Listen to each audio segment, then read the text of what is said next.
Koperasi dan UKM meminta warung kelontong Madura mengikuti aturan jam operasional yang ditetapkan pemerintah daerah. Hal ini disampaikan Arif Rahman Hakim, Sekretaris Kementerian Koperasi dan UKM. Meski ia enggan berkomentar terkait persaingan antara minimarket dengan warung kelontong Madura.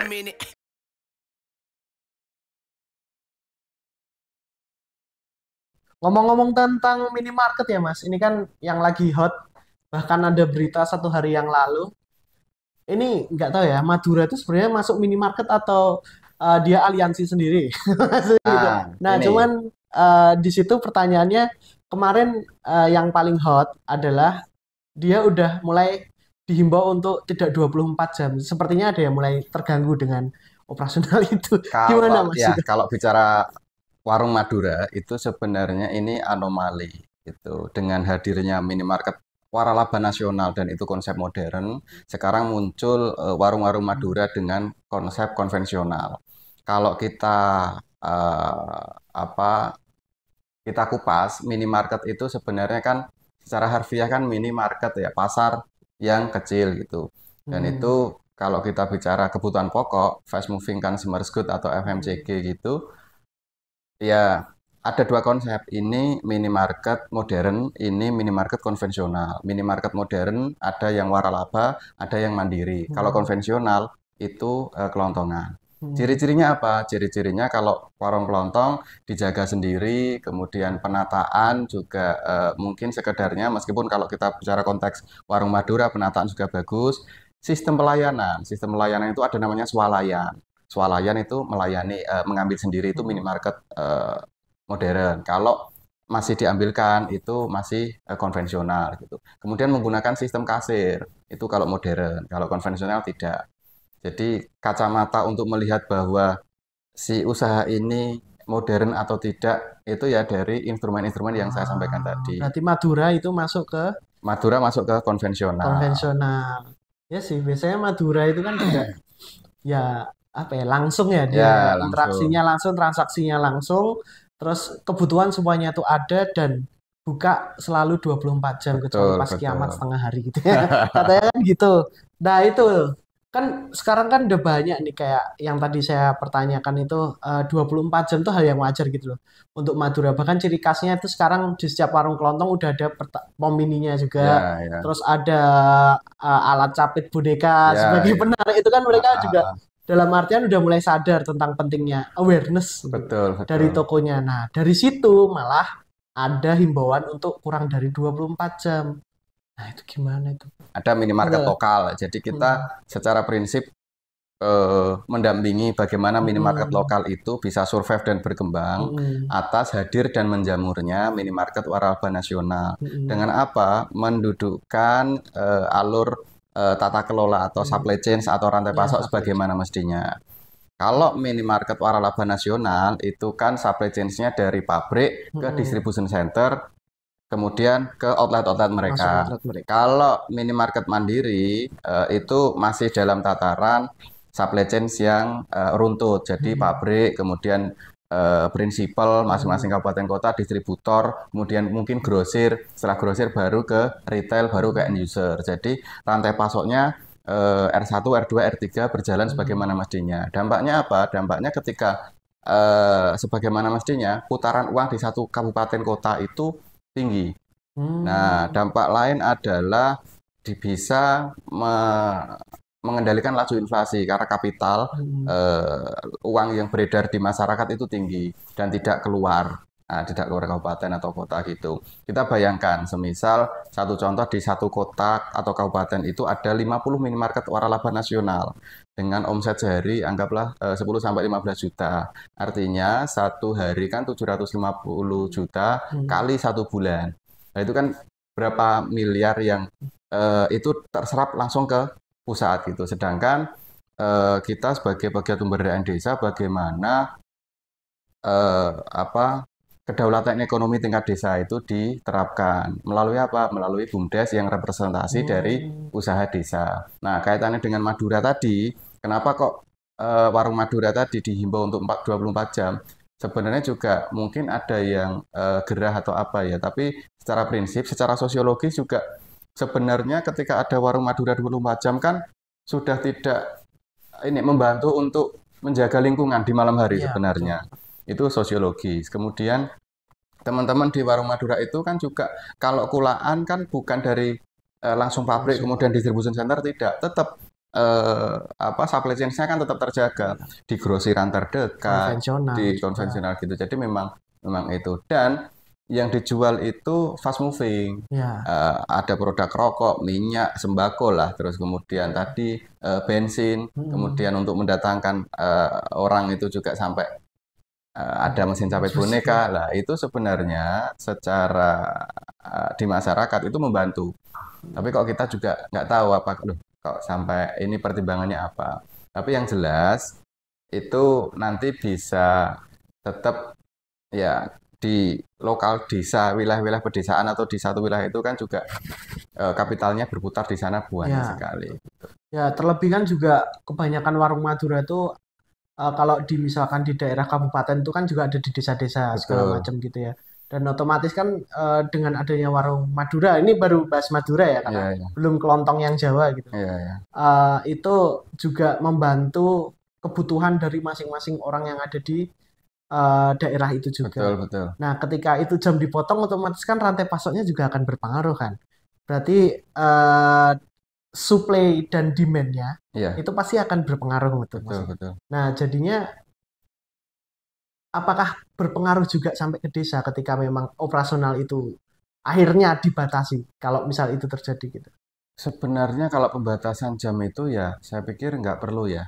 Karena masyarakat kita di desa sekalipun itu kan ada beberapa titik di sebagian desa itu ada simpul-simpul ekonomi kan. Hmm, Ada warung kopi lah, warung kopi iya, ada yang 24 jam gitu lah. Ketika anggaplah si warung kopi ini kehabisan gula, mau cari kemana kalau toko iya, tutup? betul. Kehabisan kopi, mau cari kemana? Hmm, Kehabisan minuman saset atau hmm, kehabisan minyak dan lain sebagainya. Lah, hmm, itu kan sebagai jawaban atas kebutuhan-kebutuhan yang dimiliki, kebutuhan-kebutuhan yang muncul, yang timbul dari pelaku-pelaku usaha. hmm. Rantai ekonomi kan berputarnya kan di sana. Jadi memang beda dengan kita ngomong ini rasis nggak sih? Bukan rasis ya, tapi mudah-mudahan ini sebagai Iya, hasanah betul hasanah betul. sosial gitu. Jadi bahkan kita dukung terus bagaimana pelaku pelaku usaha di wilayah Hmm, lokal UMKM itu menggeliatkan. Toh hmm. juga semuanya kembali ke desa begitu. Nah, kalau yang kan ada nih, misalkan nih masih di Madura ya, warung Madura itu kan ada juga kita biasa sebut kalau misalkan lagi jalan gitu kelihatan banget pembandingnya.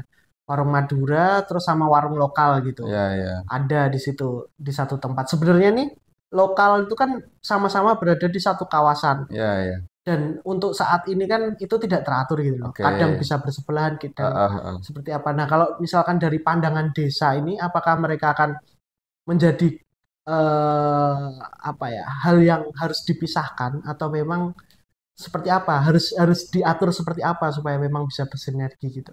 Kita kembali ke konsep bahwa satu yang perlu diperhatikan itu yang diyakini adalah satu rezeki sudah ada yang ngatur. Nah, iya. Gitu. Tinggal tinggal kalau kita nggak berkegiatan bekerja, itu kan yang ngatur itu susah juga gitu loh. Artinya ketika ada ini warung lokal orang desa sendiri, kemudian ini ada pendatang misalkan Hmm. begitu, tinggal dilihat aja mana yang etos kerjanya bagus. Hmm. Itu pasti pasti juga perform gitu, pasti juga lancar, pasti juga sukses gitu. Jadi memang eh kadangkala kita ketika ketika mau beli ke tempat di toko gitu ya, ke toko minimarket atau warung begitu, kalau melihat antrian banyak, antri 2 atau 3 orang, kita nggak jadi beli ke Nah, tempat lain. tempat Artinya lain. kan itu memang posisi rezeki sudah ada yang ngatur kan di Betul. situ. Jadi saya juga juga menyadari ketika etos kerja sih yang jelas gini. Kalau buka sampai 24 jam itu tidak lain tidak bukan adalah memang etos kerjanya yang sudah luar biasa kan begitu. Nah, kita bisa orang lokal desa seperti itu pun dengan etos kerja yang paling tidak sama atau etos kerja yang tinggi kan bisa juga Hmm. mendapatkan itu. Kenapa kok warung Madura sekarang sudah memikat hati banyak masyarakat karena apa? Ya memenuhi kebutuhan berapapun waktunya jam jam berapapun gitu. Jadi memang ya sepertinya kita perlu dukung lah itu. Iya, betul. Nah, siapapun tidak hanya warung Madura, warung apapun kalau etos kerjanya bagus ya saya pikir diterima di Hmm. masyarakat. Nah, kenapa kok waralaba nasional itu juga tetap ramai? Karena diterima di masyarakat. Ya, walaupun depan belakang dia punya segmen Ya, yang berbeda segmentasinya gitu. ada, berbeda sendiri-sendiri. Iya sih, kalau mungkin ya untuk berjalannya sekarang itu kan akhirnya warung Madura dan warung lokal akhirnya mempunyai template, ya Ya, saya bilang, mempunyai template yang sama unifikasi, gitu. Oh ini harus ada raknya. Oh ini jadi makin ke sini makin modern gitu. makin modern. Apalagi sekarang fitur kasir juga udah mulai mudah dijangkau Ya, segala macam. Nah, untuk itu kan berarti kembali lagi ke peningkatan kapasitas sumber daya manusia yang ada di betul, desa. betul. Nah, hal itu gimana untuk menyamakan? Apakah bisa disamakan atau harus bagaimana supaya memang kualitasnya itu tidak Tidak tidak kalah gitu terlalu ya. tidak jomplang? Ya memang desa sudah punya satu lembaga, mungkin namanya BUMDes gitu. Representasi usaha desa usaha di desa itu ya BUMDes. Sampai kalau naik kan sampai ke BUMN kan, Hmm, punya negara. Kabupaten punya hmm, badan usaha milik BMD gitu, badan hmm, milik daerah. Dan itu tetap ada effort, ada kepedulian, ada keberpihakan desa terhadap usaha yang dimiliki hmm, desa sendiri. Malah ada beberapa desa yang dari usaha lokalnya itu, dari usaha tokonya, dari usaha fast moving consumer goods atau toko sembakonya yang punya desa, itu bisa memberikan satu kalau BUMN perusahaan kan dividen. hmm. Nah, kalau BUMDes itu bisa memberikan PADes gitu, pendapatan asli desa yang nilainya ada juga yang ratusan juta. Itu kan kalau kemudian kapital itu dikelola dengan baik, bukan tidak mungkin memberikan satu instrumen untuk bagaimana dia membuat atau merencanakan desa ke depan ke seperti apa dalam konteks master plan desa. Itu kan bisa jadi. Jadi unsur pembiayaan dibantu oleh usaha desa yang berkembang, sukses, dan lancar. Oh ya, Gitu. itu benar juga sih. Jadi sebenarnya perangkat desa pun juga nggak hanya BUMDes kalau setahu aku. Jadi kalau misalkan di luar tuh saya pernah waktu itu ke Kalimantan Barat tuh malah yang paling perform tuh Karang Taruna. Ya, Bisa ya bisa yang penting elemen ya, masyarakat gitu. salah satu lembaga desa ada Karang Taruna, ada PKK, ibu-ibu Heeh. gitu, ada banyak aspek lah, ada BPD dan segala macam. Tokoh masyarakat juga Mm. berperan penting. Kira-kira itu sih. Nah, sebenarnya tuh untuk ini pertanyaan terakhir ya, Oke, oke. karena mungkin orang-orang lah kalau misalkan udah ada wadahnya, kok aku nggak pernah dengar misalkan gitu. Oke. Nah, itu sebenarnya tuh dari pemerintah atau dari desa itu ada nggak sih program buat peningkatan kapasitas khususnya buat Ya, pengetahuan ekonomi bisnis itu, Mas? nah, kita punya konsep sebenarnya BUMDes itu sebagai village business center. Hmm. Jadi yang UKM itu mau pengembangan bisnisnya, BUMDes bisa menjadi mediator, akselerator untuk bagaimana memajukan pelaku usaha yang ada di desa. Itu. Kalau wadahnya itu di desa sudah ada namanya Musdes, musyawarah desa. Itu usulan-usulan aspirasi apapun. Malah sebelum musyawarah desa itu ada musyawarah dusun. Hmm. Sebelum musyawarah dusun ada musyawarah RT. Nah, jadi masyarakat melalui aturan-aturan yang ada itu sudah diberikan keleluasaan. Ada media, ada ruang, ada ranah, ada kesempatan untuk mengarah ke sana. Dan saya pikir juga sekarang pihak desa juga banyak yang terbuka untuk itu. Hmm. Ada beberapa warga desa yang dia moncer ini, kapasitasnya bagus, diminta tolong sama desa untuk mendampingi masyarakat yang lain. Itu banyak juga. Jadi secara aturan, secara prinsip dan sudah diterapkan di kita di desa-desa itu juga mewakili itu.